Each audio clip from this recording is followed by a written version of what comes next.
మరొకటి ఆ క్రైస్తవ దేవాలయాల్లో చొరబడి అక్కడి నుంచి కొట్టు బయటకు తీసుకురావడం, ఆరాధన కూడుకున్న క్రైస్తవుల్ని.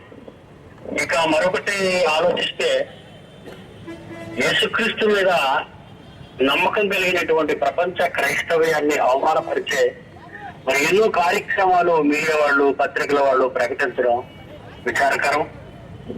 ముఖ్యంగా మరి హిందూ పేపర్ కానివ్వండి, లేదంటే ఈనాడు పేపర్ కానివ్వండి, లేదంటే కొన్ని ఛానళ్ళు కానివ్వండి, అదే పనిగా V6 ఛానల్ కానివ్వండి, iNews కానివ్వండి, ABN కానివ్వండి, ఏ చిన్న పొరపాటు క్రైస్తవుల మధ్య జరిగితే అది చాలా కొండంత రూపంలో వాటిని భూతత్వంలో చూపించి క్రైస్తవులకి హైందవులకి మధ్య ఒక విఘాతాన్ని కలిగించడం అనేది చాలా విచారకరం. ఈరోజు మరి క్రైస్తవులు అయిన వాళ్ళందరూ కూడా ప్రేమ కలిగిన వాళ్ళు, శాంతియుతంగా మెలిగే వాళ్ళు, ఒక భారత జాతికి చెందిన వారముగా ఎన్ని మతాలలో ప్రజలు ఇక్కడ ఉన్నా, ఎన్ని వర్గాలుగా ప్రజలు, ఎన్ని జాతులుగా ఉన్నా, మరి దేవుని విషయంలో భక్తి పారవశ్యంలో హైందవులు కానివ్వండి, ఇస్లాం వాడు కానివ్వండి, క్రైస్తవులు కానివ్వండి, మరి వాళ్ళు ఉంటూ ఉండడం మీ అందరికీ తెలిసిన విషయం.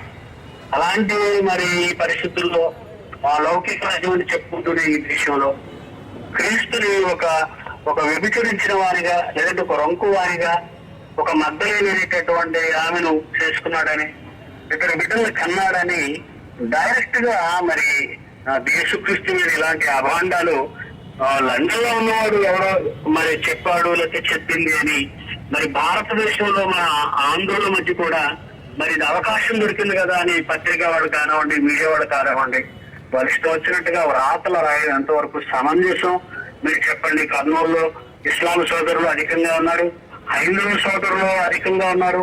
మీ అందరికీ నేను చేసేది ఒకటే, ఏంటంటే ఎవరి మనోభావాలు దెబ్బతినకుండా ఉండాలన్నదే మన లౌకిక రాజ్యం, మన రాజ్యాంగం.